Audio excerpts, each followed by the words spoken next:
Okay, next you want to take your SD card out of the top slot here.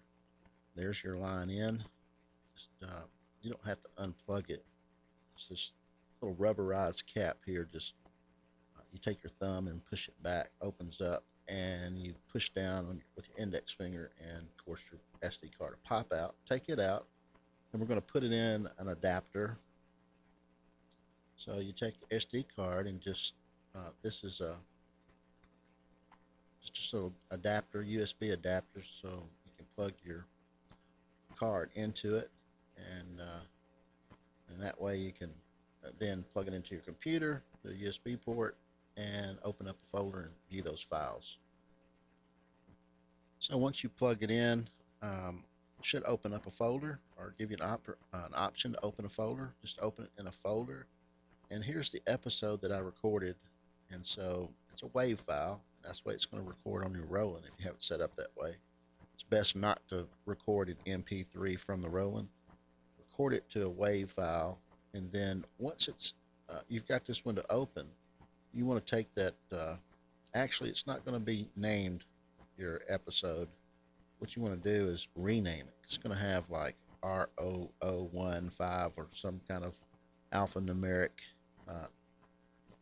titling system that Roland gives it. You're going to right click, rename it, and name it your episode. And I always put episode 001 through whatever my episode is, the name of the episode, in this case Revolution Fancast. Plague Dogs was the particular title that NBC gave this particular show its name, and so that's what we went with, and just name it.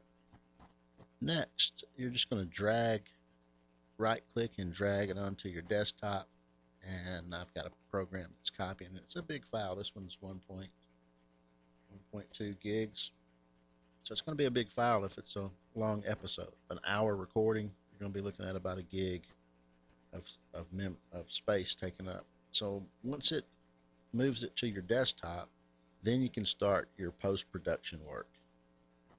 Okay, now that you have your file on your desktop, these are the steps that we're going to take, some of the steps we're going to take to produce it. First, if you need to edit, you can edit your file in Audacity or Adobe Audition.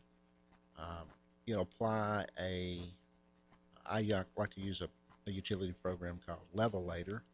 This is a great tool to help you level out your sound. So if you don't need to actually edit and cut out any mistakes, if you had a pretty good run from start to finish, then you can send it through Levelator. It does a pretty good job.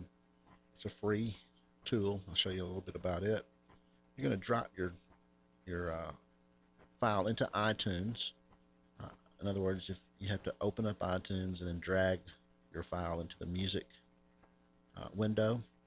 Once it loads into there, you want to convert that file to an MP3 file, because remember, it's a WAV file.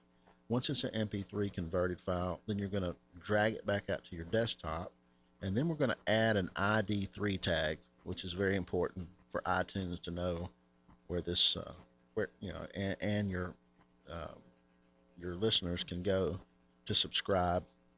It's going to be very important to give you all the data and information about that particular file. There's some other steps we'll cover after we get that far, so let's get started on these steps.